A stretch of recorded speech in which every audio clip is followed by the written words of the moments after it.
Lord Sri Krishna says, this divine energy of mind consisting of the three modes of nature, of material nature, is difficult to overcome. But those who have surrendered unto me can easily cross beyond it. Purport. The Supreme Personality of Godhead has innumerable energies, and all these energies are divine. Although the living entities are parts of His energies and are therefore divine, due to contact with material energy, their original superior power is covered. Being thus covered by material energy, one cannot possibly overcome its influence. As previously stated, both the material and spiritual natures, being emanations from the Supreme Personality of Godhead, are eternal. The living entities belong to the eternal superior nature of the Lord, but due to contamination by the inferior nature, matter, their illusion is also eternal. The conditioned soul is therefore called Nitya-baddha, or eternally conditioned. No one can trace out the history of his becoming conditioned at a certain date in material history. Consequently, his release from the clutches of material nature is very difficult, even though that material nature is an inferior energy, because material energy is ultimately conducted by the Supreme Will, which the living entity cannot overcome. Inferior material nature is defined herein as divine nature due to its divine connection and movement by the divine will. Being conducted by divine will, material nature, although inferior, acts so wonderfully in the construction and destruction of the cosmic manifestation. The Vedas confirm this as follows. Mayang tu prakriting vidyan, Mayinam tu maheshwaram. Although Maya is illusion, is false or temporary, the background of Maya is the Supreme Magician, the Personality of Godhead, who is Maheshwara, the Supreme Controller. From Shveta Ashvatara Upanishad. Another meaning of guna is rope. It is to be understood that the conditioned soul is tightly bound by the ropes of illusion. A man bound by the hands and feet cannot free himself. He must be helped by a person who is unbound. Because the bound cannot help the bound, the rescuer must be liberated. Therefore only Lord Krishna or his bona fide representative, the spiritual master, can release the conditioned soul. Without such superior help, one cannot be freed from the bondage of material nature. Devotional service or Krishna consciousness can help one gain such release. Krishna, being the Lord of the illusory energy, can order this insurmountable energy to release the conditioned soul. He orders this release out of His causeless mercy on the surrendered soul, and out of His paternal affection for the living entity, who is originally a beloved son of the Lord. Therefore, surrender unto the lotus feet of the Lord is the only means to get free from the clutches of the stringent material nature. The words Mam Eva are also significant. Mam means unto Krishna, Vishnu only, and not Brahma or Shiva.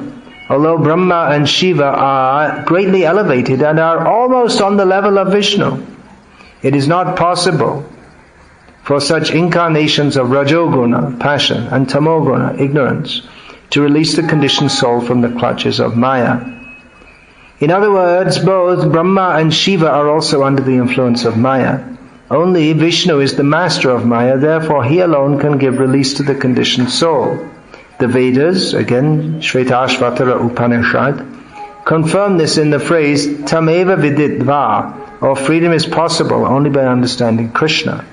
Even Lord Shiva affirms that liberation can be achieved only by the mercy of Vishnu. Lord Shiva says, Mukti pradata sarvesham Vishnu eva nasangshayaha. There is no doubt that Vishnu is the deliverer of liberation for everyone. Daivi hi esha gunamayi mama maya duratyaya mameva ye prapadyante mayam etam tarantite. This divine energy of mind, consisting of the three modes of material nature, is difficult to overcome, but those who have surrendered unto me can easily cross beyond it. By the mercy of Srila Prabhupada, we are studying Bhagavad Gita here today. Among the many gifts that Srila Prabhupada gave to the world was a revival or a new wave of interest in studying Bhagavad Gita.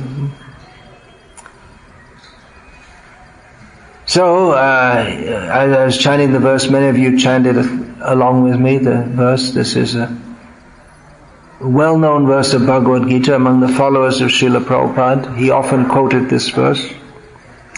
It's an important verse. Of course, all the verses are important, but some, they particularly, in Bhagavad Gita, some verses particularly establish principles, and other verses, they more elaborate on the principles. So this is one of the verses that establishes the principles. Elsewhere in Bhagavad Gita, similar things are said by Lord Krishna, but here,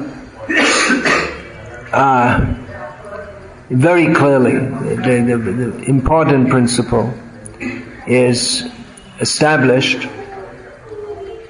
that Maya, or the external energy of Krishna, it's also an energy of Krishna, is very difficult to overcome,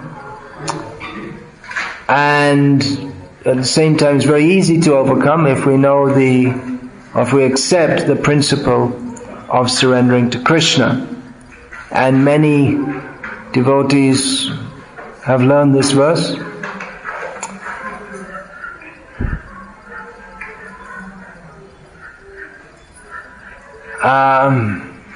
Which is good. But to accept the purport of Bhagavad Gita, of this verse, it takes great courage. Arjuna was a Kshatriya.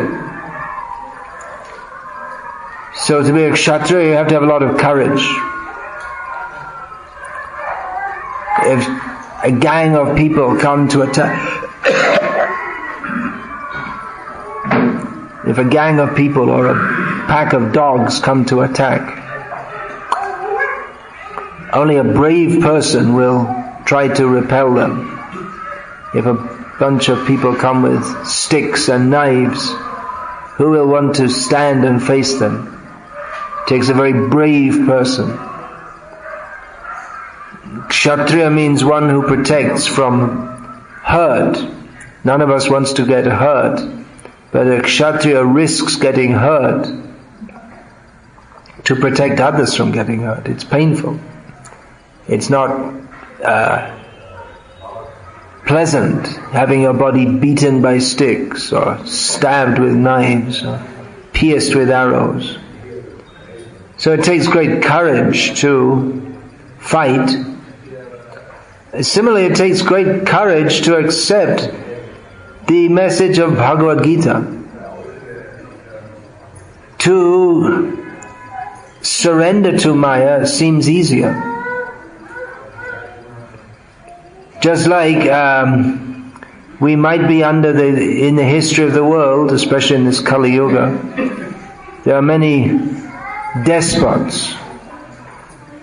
Despot means a demoniac ruler, or one who rules simply by decree. Whatever he says, everyone has to follow. If he says, cut off this person's head, you just happen to be sitting there. It's all right, I'm not a despot. This is a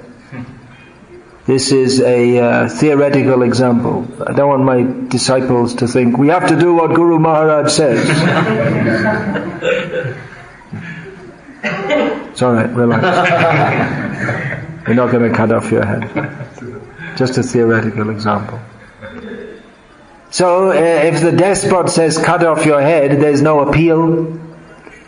There's no system of law. It's just someone will do it. And you may say, well, why should you follow the rule of such a wicked person? Why should you do what he says? Why do people go along with it? Well, they go along with it because they find it easier to do so.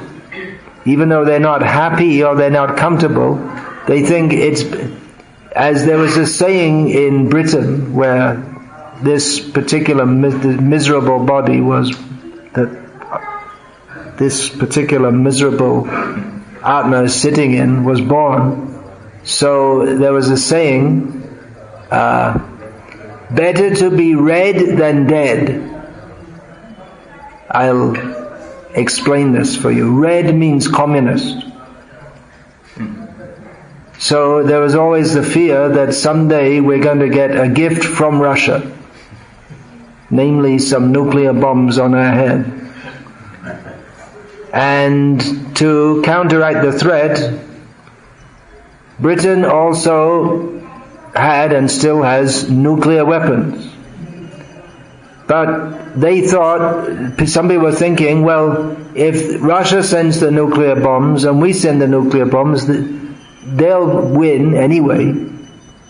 So, and we'll all be dead. So better we just surrender to them. Denmark, one Danish politician, he recommended disbanding the whole Danish army and just keeping 10 crowns or whatever that is, $5 or whatever, for a telegram to Moscow saying we surrender. The idea is that we don't want to be under communist rule, but it's better to be under their rule than dead. So people will accept what a nasty ruler does, rather than suffer his punishment, such as imprisonment, torture, or death. So the idea is that under such a nasty ruler, life is not pleasant, but it could be, if you don't cooperate with him, it's even worse. And the situation in Maya is similar to that. That Maya gives us many kicks. But if we're asked to surrender to Krishna, we think, oh no, if I have to leave Maya, then people won't like it. They'll talk badly of me. Avadya vadans chabahun. They'll say all nasty things. Why did you leave Maya? Why did you leave the battle?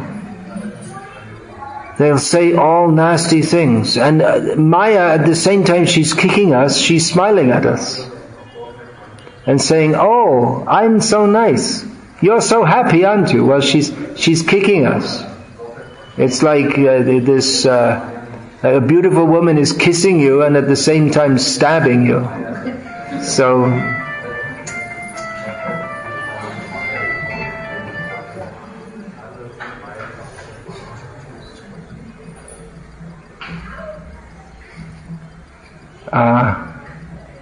everyone please turn off your cell phones. Everyone please turn off. We usually have to say it 3 or 4 times, so I'll just say it now. Everyone please turn off your cell phones. Everyone please turn off your cell phones. Everyone please turn off your cell phones. If anyone comes in, tell them to turn off their cell phone. Okay.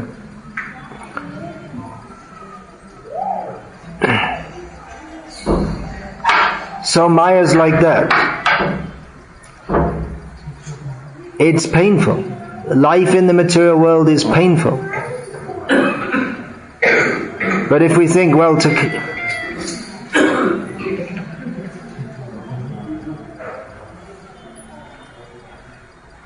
you see, people don't bother because we don't beat them. We should beat them.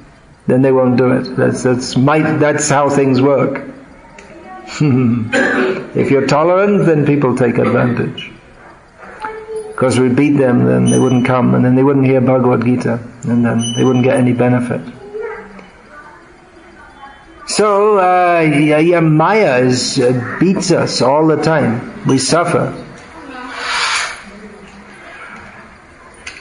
The beatings of Maya. But it might seem pleasant, or we're told it's pleasant. Actually, it's not that it's actually pleasant, but we're told it's pleasant. We're told that it's pleasant and you ought to enjoy yourself. This is called Shruti Sukha. Prahlad Maharaj describes, Shruti sukha, that which is heard of as pleasant. Just like, for instance, in the modern world, we are told that if you study hard at school and college, then you can get a good job in which you can work long hours with lots of nasty people who smile at you, and you get paid a lot, and it's good, it's nice and happy, and you can have a cell phone which goes off all the time, and you can have a car to drive to work and drive back and get stuck in the traffic jam. There's no time to go anywhere else. And you can have a big apartment which you don't have any time to be in, so your wife's enjoying with her boyfriend there because you're not there, so she's taking advantage of someone else. And this is happy. This is happy life. And everyone says no one's happy, but it's advertised like that this is good. This is a very good life. Now you are successful. But actually no one's happy. But if we say this and say, well, why don't you come out and dedicate your life to Krishna? And people think it's a horrible idea. Oh, but then I won't be happy. They're not happy, but they think they should be happy. And everyone else says that, well, we should be happy like this. I'm doing well. I'm earning 50,000 rupees a month. I'm doing well. Doing very well. You say, maybe I'll get a promotion, or maybe I'll get thrown out of the job. That's also possible. I have to get my security, you see. It's all a big bluff. It's been going on since time immemorial. We shall be happy in the material world. It's a big bluff. Everyone's bluffing everyone else. You will be happy. Go to the heavenly planets. You will be happy. Go to why bother doing all this punya? Why go to the heavenly place? Just go to the pub. Now they have pubs in Bangalore. What do you want to go to Swarga Loka for? Just go to the pub. You can be happy at the pub. No one's happy.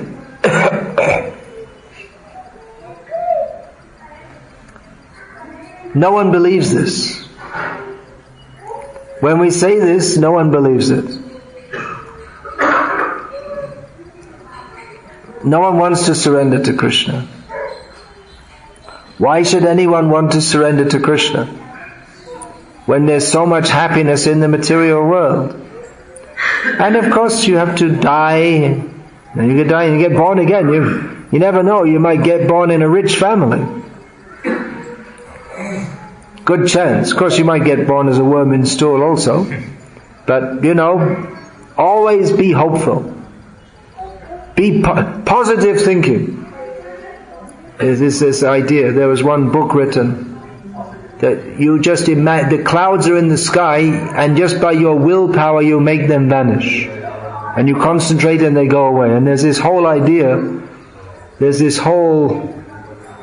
in the Western world that if you just desire something enough, you'll get it. So if you just wake up every morning and you think, I want to have $1 billion, then one day you'll get it. But it doesn't work. It's all an illusion. But people don't believe it. They don't believe in surrendering to Krishna. Krishna, or some idea, Krishna. Yeah, Krishna, yeah, but the real world is here.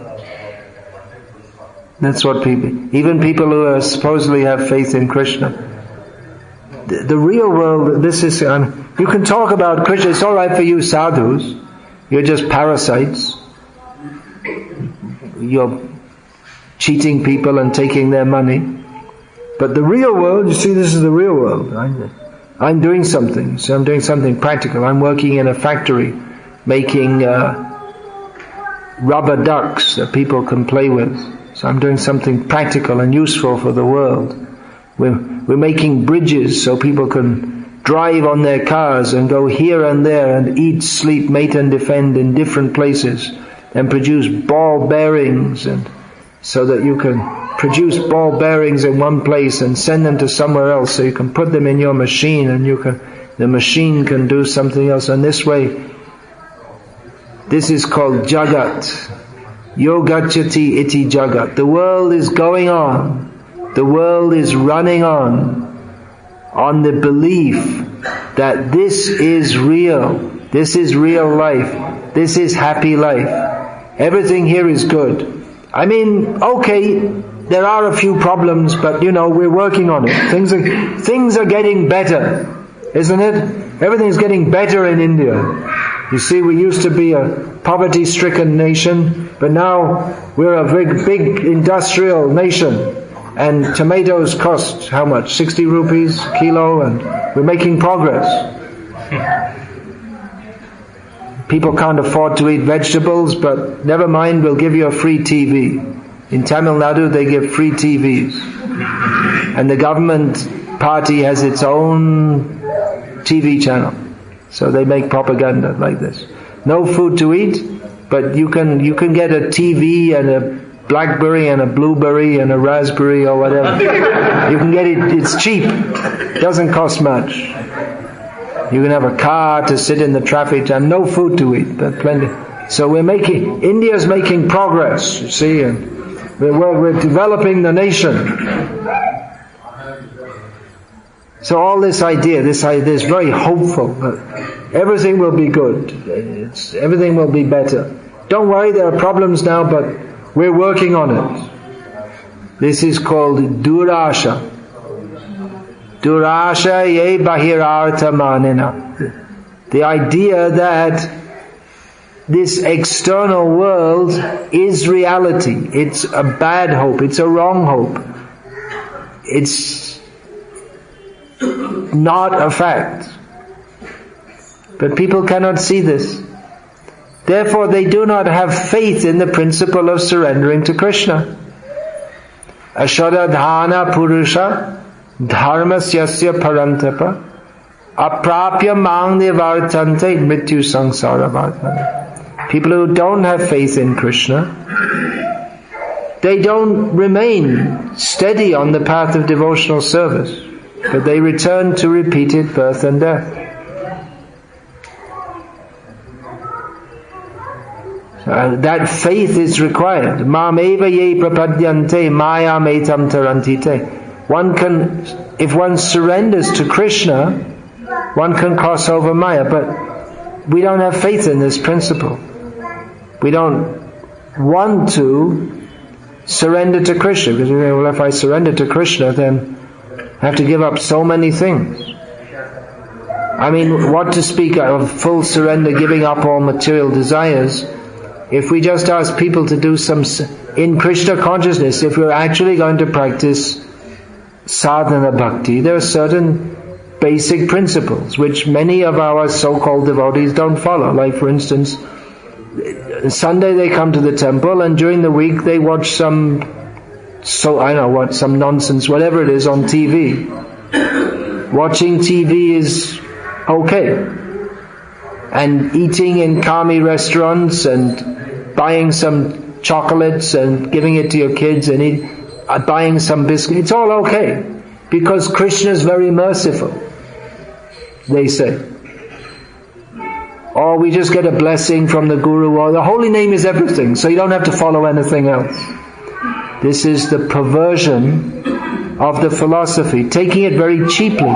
But Krishna says, Ma'ameva ye prapadyante mayam etam tarantite. Who surrenders to me, they can cross over Maya. Now, of course, Chaitanya Mahaprabhu has made the process easy by offering the chanting of the Hare Krishna mantra. But that doesn't mean that the Bhagavad Gita is now retired. The Bhagavad Gita it has no meaning anymore. That means that Chaitanya Mahaprabhu has given us an easy process to help us come to the point of surrender to Krishna. It doesn't mean that we don't have to surrender to Krishna. And then love beyond surrender. By chanting Hare Krishna, in the neophyte stage, in the advanced stage, that chanting should go on. But it doesn't mean that we don't have to follow anything more Or we don't have to surrender to Krishna. Surrender to Krishna means what is this? Mameva ye prapadyante, those who surrender to me. Prabhupada always translates this as surrender to me.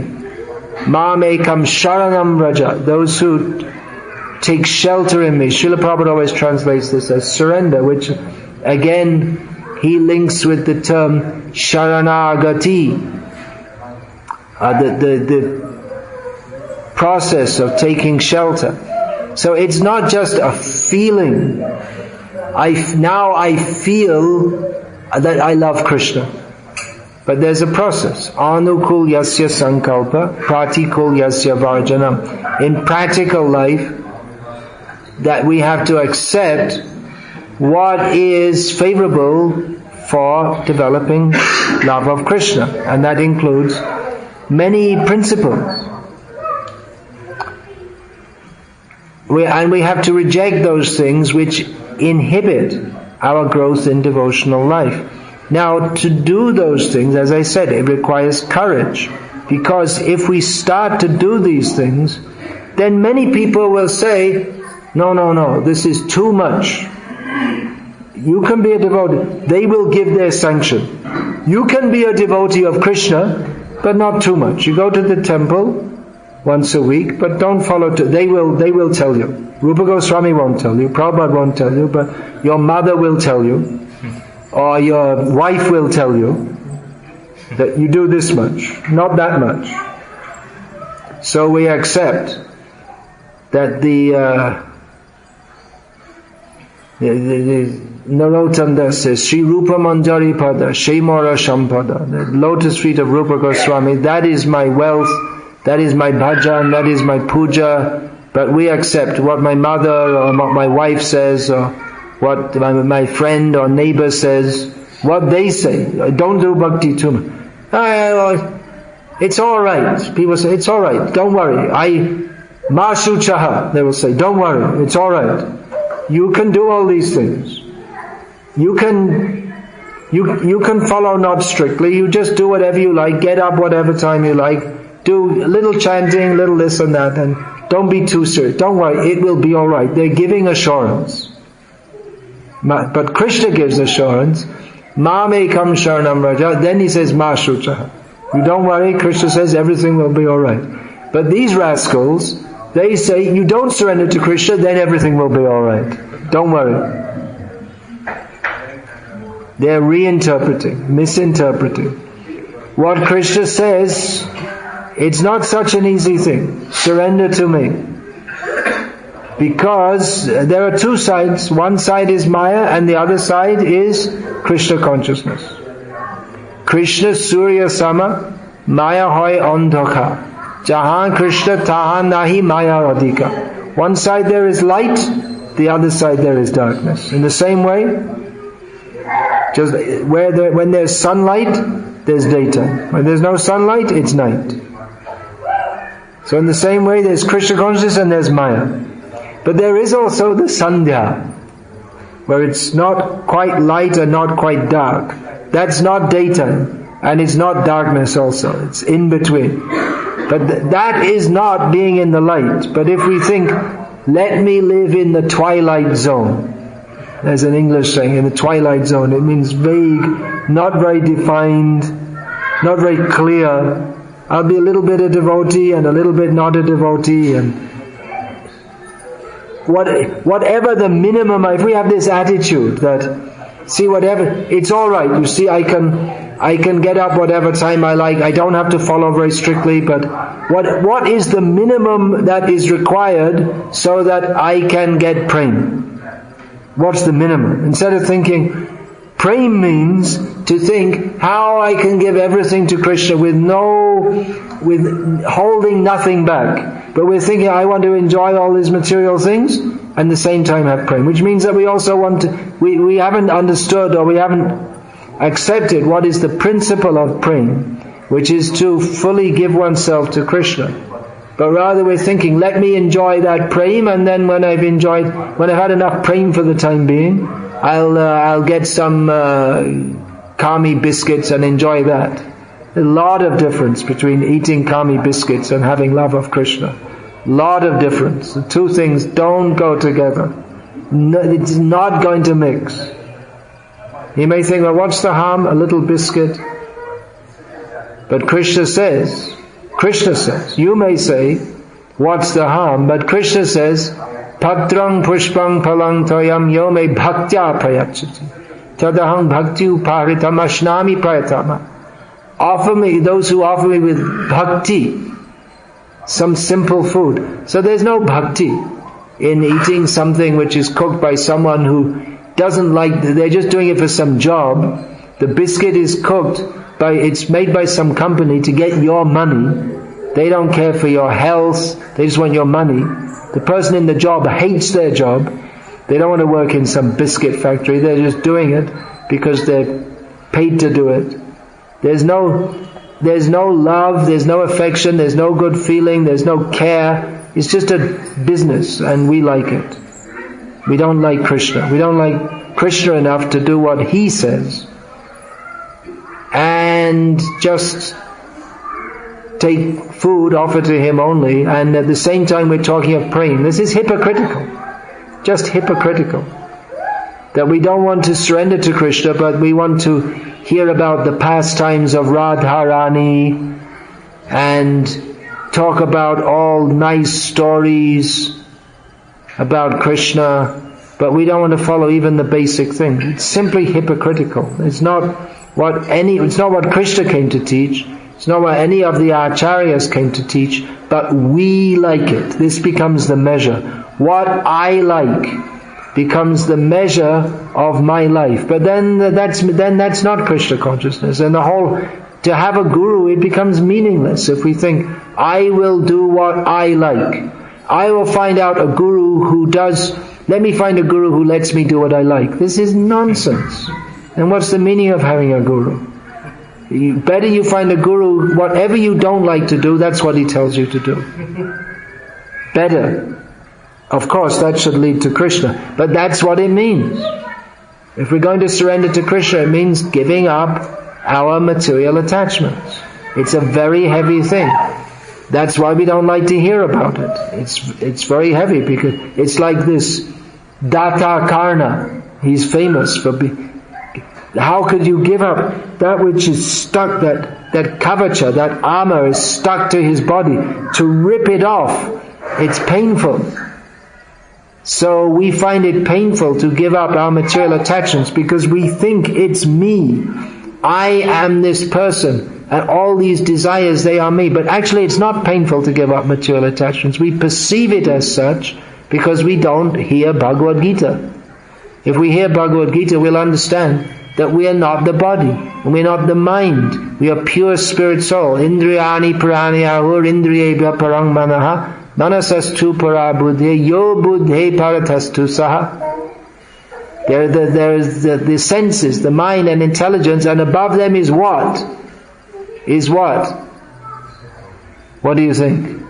Well, which way do you want to take it? Saha. Above this is he.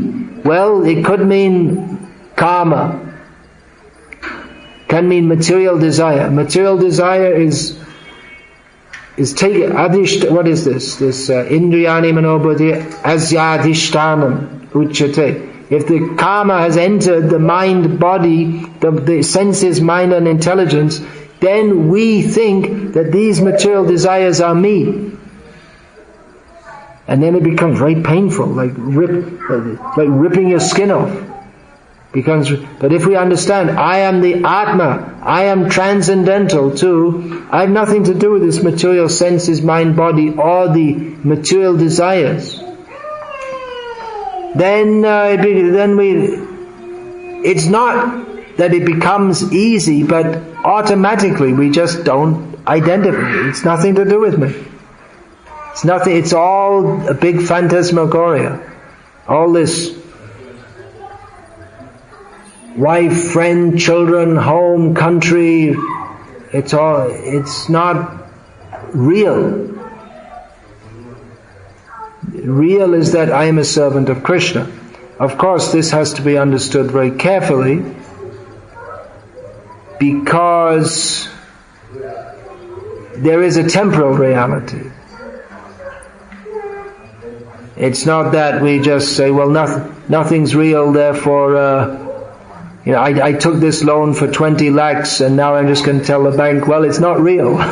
So, it's all mine. So, I'm not going to give it to you. And they'll say, okay, very good. So, here's some unreal handcuffs which are going on your unreal hands, and they're going to take you to the unreal prison. So you can sit in your prison cell and meditate how it's not all real.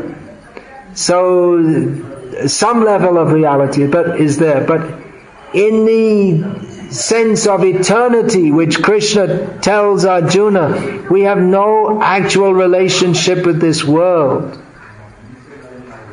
We find that very painful because we are attached to this world, but it's not painful when we understand I have no real attachment to it. My real attachment is with Krishna.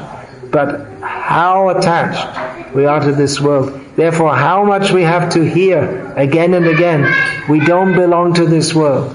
We have nothing to do with it. It doesn't matter whether India wins the test match or not. It doesn't matter. It doesn't matter whether India, their sportsmen win any gold medals or not. Doesn't matter. You are not Indian.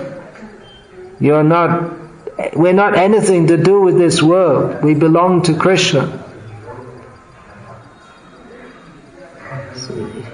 It's difficult. It seems difficult to understand. It seems real, doesn't it, that you're all Indians? Seems real. Well, that's why Krishna speaks Bhagavad Gita, to tell us what is actually real. It's real in one sense. It's real like this. Did you catch that? Can you catch that sound? When I make that sound, it's here then gone. Is that sound? Where is that sound? So where is it? So is it real? Is that sound real? You could say it was real. It's not there now. So where's your life? Just like that. If Lord Brahma goes like that, that's 20 lives of ours. Each life working hard, getting a job, becoming a success. And meanwhile Lord Brahma sneezes. And 20 lives gone. Okay. Listen carefully. It wasn't a very loud one. Try again. Okay. While it's there, you can hear it. But then it just stops very briefly. Now, what if you get a pain, get a toothache? It goes on. Who's had toothache, severe toothache? Anyone, please raise your hand. No one? No one had a toothache? Oh, lucky people. I thought that was a common one. So, and malaria, who had malaria? What about the ladies? Now when they're giving birth, that's supposed to be very painful, right? But nowadays they give them anesthetic. Kidney stones, painful. Extremely painful. I've had kidney stones, and malaria, and toothache, and all the things. So while you have the kidney stone, you can't really think about anything else. It's extremely painful. It's like completely overcomes your whole thinking process. Your whole consciousness. All you're aware of is this terrible pain. It's the same, you get a severe toothache. You're just completely overwhelmed. It's difficult to think about anything. Just extremely painful. Did you think about your kidney stone today until I mentioned that? Yeah, I just feel that was very terrible. No, but before I said that today, did you think about your stone problem? How long ago did you have it? You may have it more than once. People some 1 year. 1 year ago. Did you think about it at all today? No, not until I mentioned it. So at the time you had it, it was like it had taken over your reality, right? It was so painful. But now you forgot it, and it's just a memory. It's not. At that time, it was intense reality, and right now, you can't even remember. Maybe after 20 years, I hope you don't get another kidney stone. People often get it more than once. But then you just forget it. And you can hardly even remember, you don't even think about it. So practically for you, it's not real, and it's just a memory. So like that, our whole life, it's just something which we experience now and it seems real, but then it's gone. Who knows which lives we had before? Maybe you or I, not maybe, quite likely, we were a cat or a dog or a fish. Just as we're coming, we see in the bazaar people cutting up the fish. Horrible. They like to eat fish. Ugh. So you're a fish, a bug, a worm in stool, a Brahma. And when I was a worm in stool, I must have been thinking that, this is it. This is all reality. There's this stool, it's wonderful. And, everything's here. I live here, I eat here, I have my wife and girlfriend and babies, and life's just wonderful. Bliss in this beautiful stool. And we're thinking and that's our total reality. At that time we can't think about building a factory, what kind of university degree I'm going to try and get. It's just not in our consciousness. There's just stool, and that's it. It's stool consciousness. And that's the whole of our consciousness. So right now we have our consciousness that I am a successful, up-and-coming corporate player, or I'm an auto rickshaw driver, and this is my basti I live in, and there's my wife, there's my children, there's my neighbors, and driving around and smoking, and this is reality.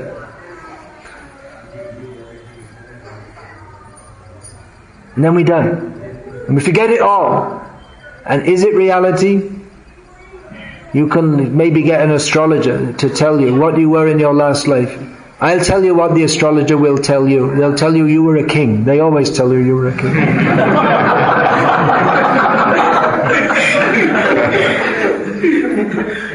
You're a very important person. They never tell you were just like some, you were a fisherman, poor, living in a village. They never ever tell you anything like that. Everyone was a king or a very famous person or something like that. So you can look in your life, but what's the meaning? What's the meaning? It's gone, it's forgotten. Even if you were a king in your last life, it's not going to help you. If you go, you have a 20 lakh debt and you say, well, I was a king in my last life, so you should just let it go. So forget it. You have to hear this is reality here now. Then you die. Oh, I got free from my 20 lakh debt. So good. And then you get born again, and then you have some other problem. We learn. We should learn from Bhagavad Gita. This is not real. This is not our actual situation. There is Krishna. My actual relationship is with Krishna. This is eternal. This doesn't change. Krishna doesn't change. It's not that Krishna was God, and then he died, and now Sai Baba's God. That's not true. Sai Baba's a rascal. Krishna's God. We hope Sai Baba gets better mentality. He doesn't have much time. The local Sai Baba. Of course, there's a few Sai Babas here and there. But it doesn't look like he's going to change his mind. He doesn't have much time left. We wish him all the best. But, he looks like he's heading for a very, very black future. Whereas Krishna, he's always blissful and happy, and the Supreme Personality of Godhead, and that is never going to change. Our situation changes. Aaj ka Raja, kal ka Kutta. That's the fact. That's the fact.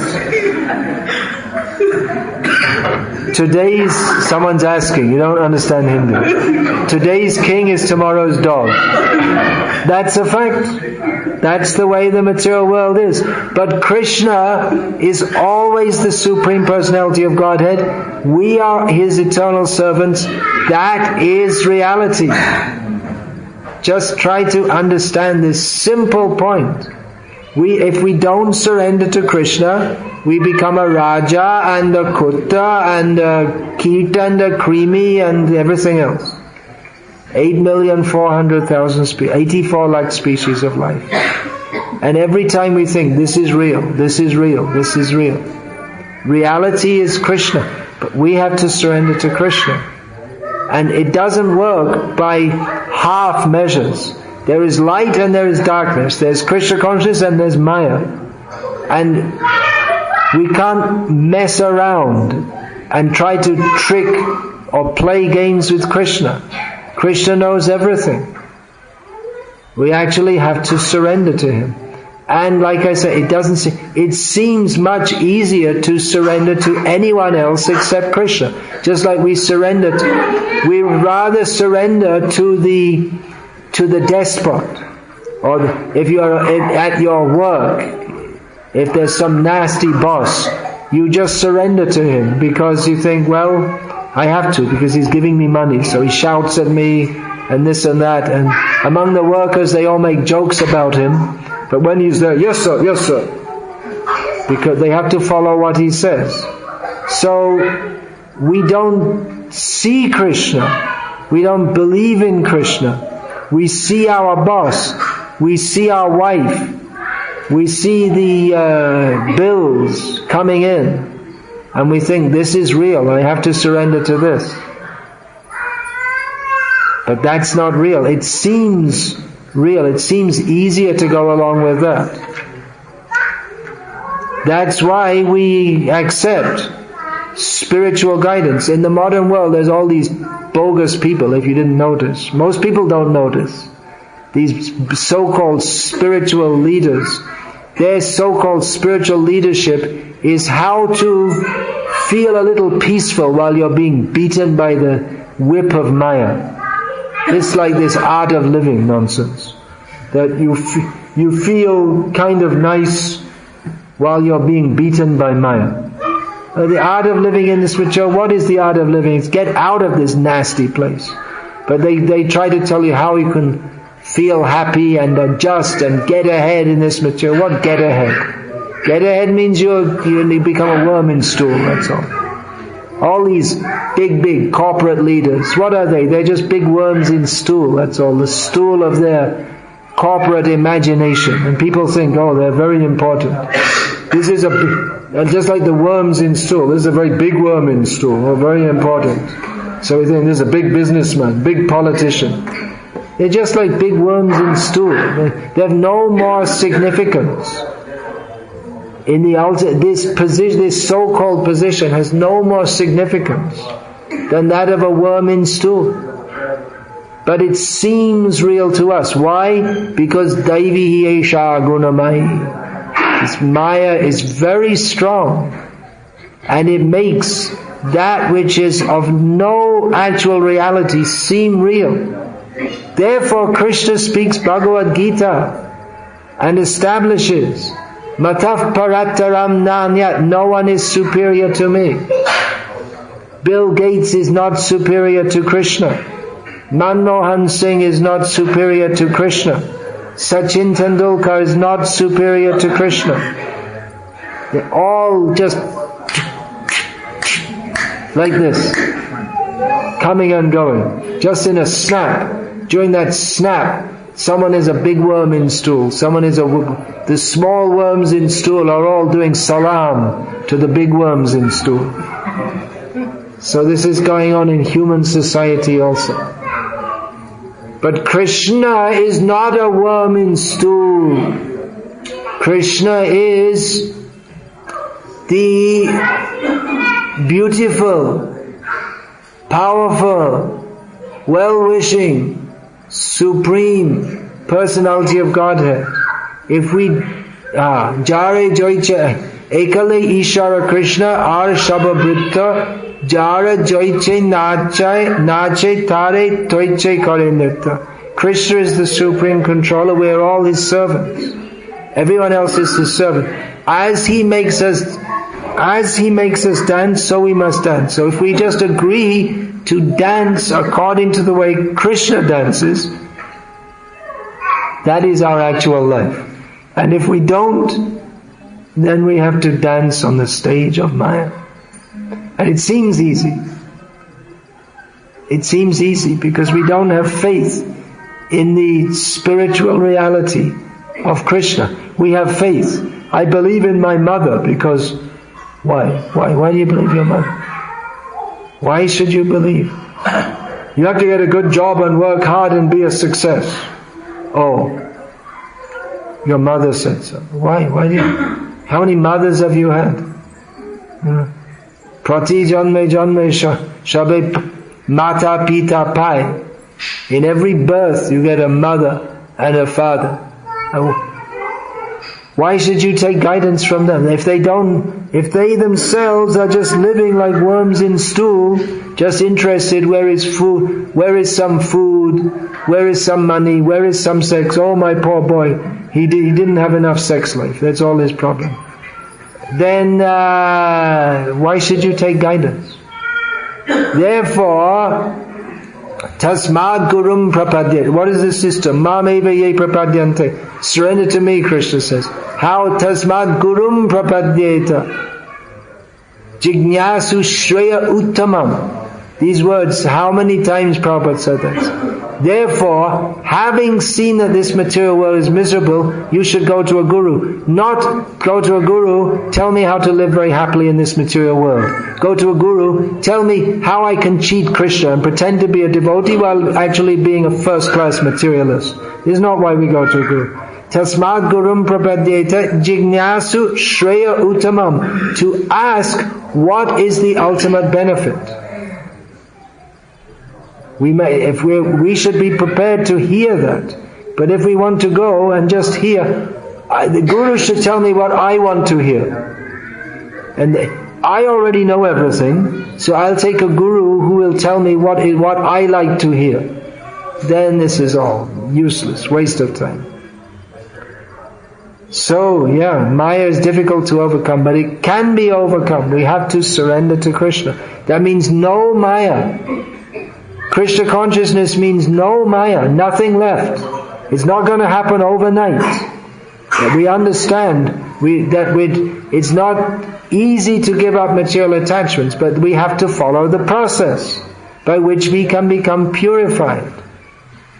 And that process means we have to take it very seriously. What is required to do? Every step. Rupa Goswami, he wrote so many books. This Ujjvala Nilamani, describing the intimate affairs of Radha and Krishna. Dana Keli Komudi Hangsa Duta, describing all the intimate leelas. Rupanuga, those who are in the Gauriya Sampradaya, followers of Chaitanya Mahaprabhu, they are called followers of Rupa Goswami. Follow from the beginning. There's Bhakti Rasamrita Sindhu. What we have to do in devotional service, follow everything. What is required? Then we can cross over Maya. Not by imagination, not by slackness. Krishna spoke to Arjuna. Arjuna, he was not a lazy person. Arjuna, he was proposing to be a lazy person. By nature he was not lazy, he was a Kshatriya. But then he proposed to be lazy. Let me go away and leave the battle. Leave it all. Whimsical, lackadaisical. Krishna didn't allow him. He spoke Bhagavad Gita to Arjuna because he knows Arjuna has some strength. Physical strength, mental strength, and the courage to say to Krishna, Karishye Vachanam Tava. I will act according to your order. Krishna didn't tell Arjuna, okay, now I'm going to tell you some Ras Leela. He didn't tell him. He wanted first, you Arjuna, you hear what I have to say and decide. You want to follow or not? That was the whole point. Does Arjuna want to follow what Krishna says? Krishna didn't ask Arjuna, you just put on some tilak and say, now you call yourself my devotee. As Prabhupada often said, Krishna never said to Arjuna, you just go to sleep on this chariot and I'll do everything for you. No, he wanted Arjuna to act according to his direction. So that we have to do. Then we can cross beyond Maya. So it sounds easy, and it is easy, but it may seem painful. We have to be prepared to accept that. We can't be materially attached and be devotees. It doesn't work. It doesn't work. Any question about this, please? Question, comment, or protest? Yes. People who are materially well-to-do. Materially well-to-do. You mean they have some tin can car, for instance? Some plastic jewelry, maybe even a gold bangle or two. Previously in India, and even in the villages, the poor people had more jewelry than the people, so-called rich people today. The well-to-do people. How to convince them that there is actually suffering? How to convince them that they're actually suffering? First you be convinced. First you be convinced. How to convince them may not be so easy. Dana durmadandhan. This is mentioned in Shastra, Srimad Bhagavatam. People who have wealth, they're generally blinded by that. They're puffed up. Dhana durmadandhan. That word is there. There are so many others. This Dinere adhik kore Bhagavan. Kulin Pandit Dhani Bada Abhiman. Chaitanya Mahaprabhu said that Bhagavan is especially merciful to the Dina, which means those who are not, in this context it means people who are not highly respected in society. Because Chaitanya Mahaprabhu said, Kulin, those who are of aristocratic birth, Pandits, big scholars, and Dhani, materially well-to-do. Bada Abhiman, they're generally very proud. So anyway, our preaching is for everyone. Why the very materially well-to-do? Everyone's suffering in Maya. So why do you especially concerned about them? You came across people. There are so many people in the world, so-called materially well-to-do, poor, rich, so-called educated, uneducated. Everyone's in Maya. They all need Krishna consciousness.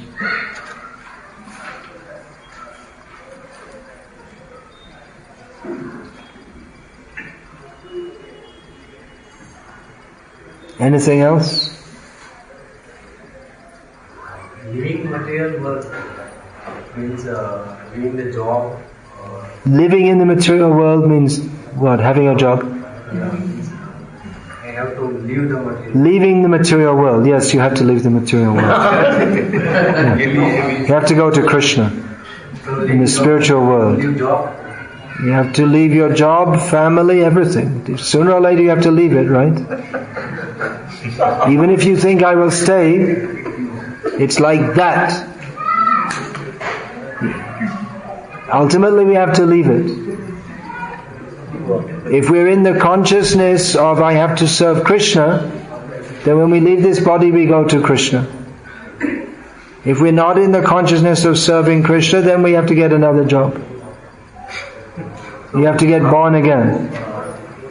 Interpret Nishkam Karma. How to interpret Nishkam Karma. Let's say I have to work in material world, but Nishkam Karma. Is it Work in the material world without desires. How do you interpret that? Yeah, do everything for Krishna. Dedicate your life to Krishna. So during doing job, dedicate. Actually, you should just leave everything and completely surrender to Krishna immediately.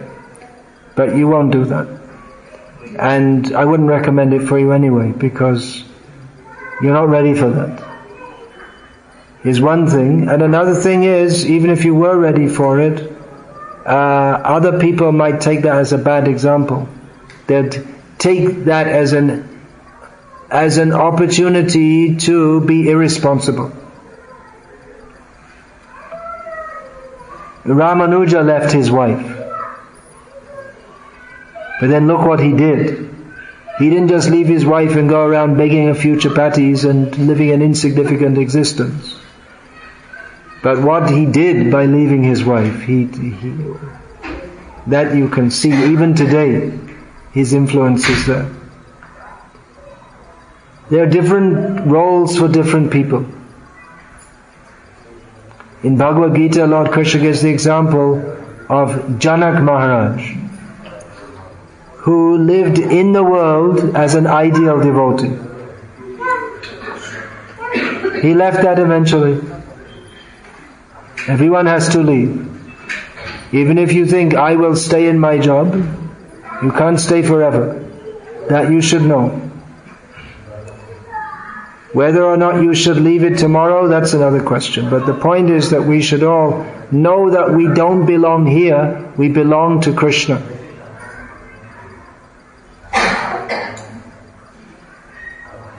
That is the point. We should perform sadhana bhakti.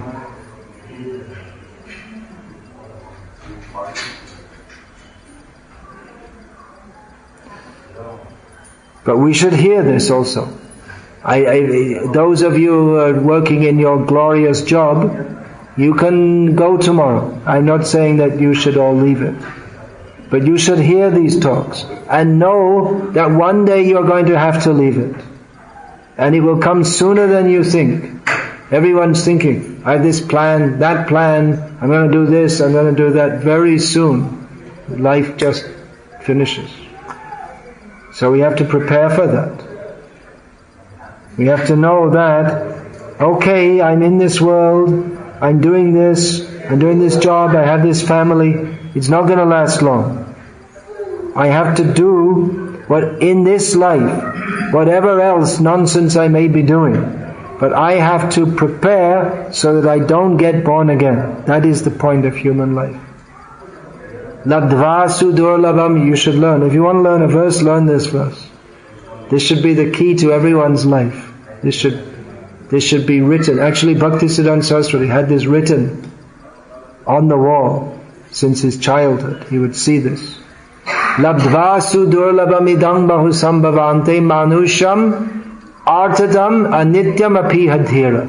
Turnam yateta napated anumritya yavan nishrayasaya vishaya kalu sarvatasya.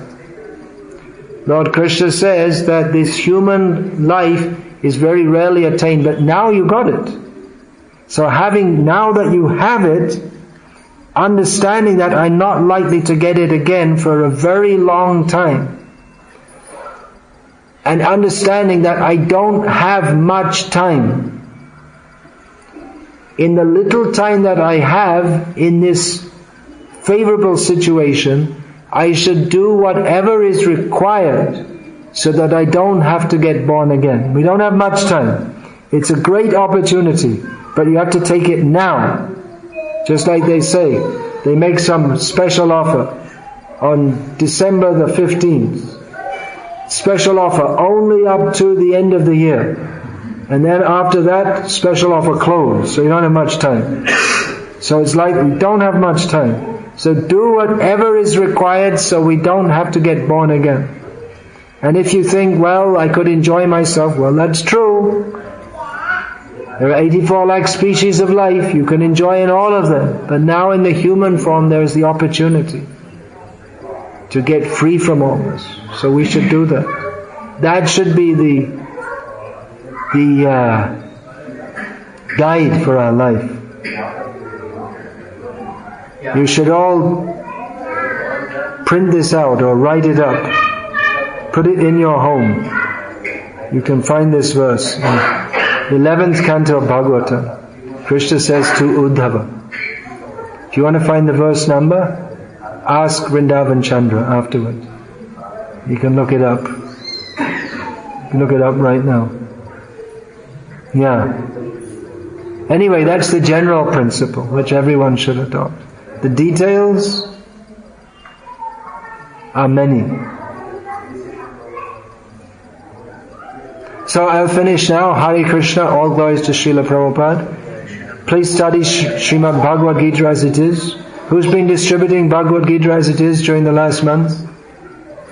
Anyone?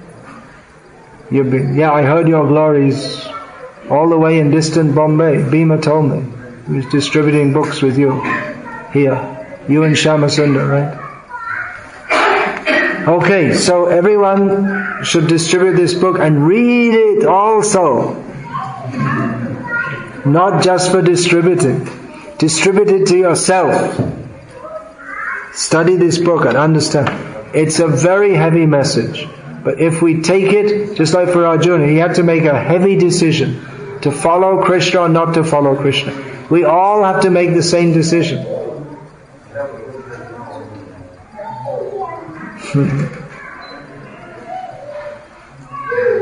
So what's the verse number? 11.9.28. Canto 11 of Srimad Bhagavatam, chapter 9, text 28.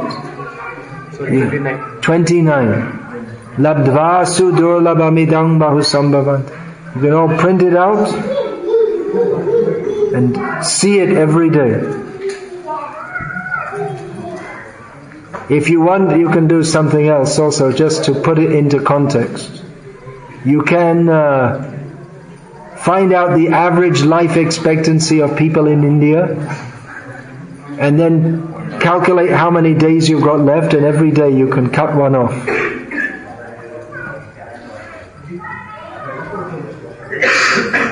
If I live another 20 years,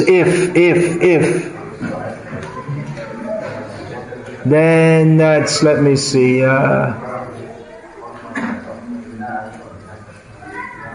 it's about 1,000 weeks. It's not much, if you put it like that. Not much time.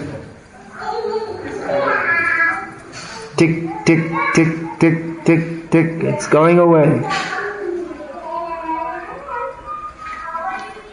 There's so many verses you can put up. Ayur harati vaipungsam astan udyan chayanaso tasyate yakshano nita uttama shloka vartaya. With every rising and setting of the sun, our lifespan is being cut. It's going away. Tick, tick, tick, tick, tick. Except those who engage their time in discussing topics of Krishna.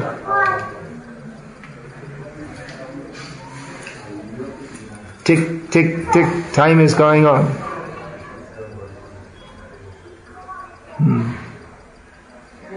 Utore bhai, artho shamai nai. Get up, there's no more time. Yeah, you want to present this? There are so many. If you study Shastra, you'll find so many things. Utishta jagrata prapya varanye bodhata kshurasya dhara nishita duratyaya. What's the last line? Kshurasya dhara nishita durgang patistat kavayo vadanti. Utishta, get up. Jagrata, wake up. Become aware what you can get in this human life. Become aware of that. The path of spiritual life is sharp like a razor. It's a difficult path, say the wise people. So you can study all these things. Prabhupada gave us all these books. You can study. You will be benefited.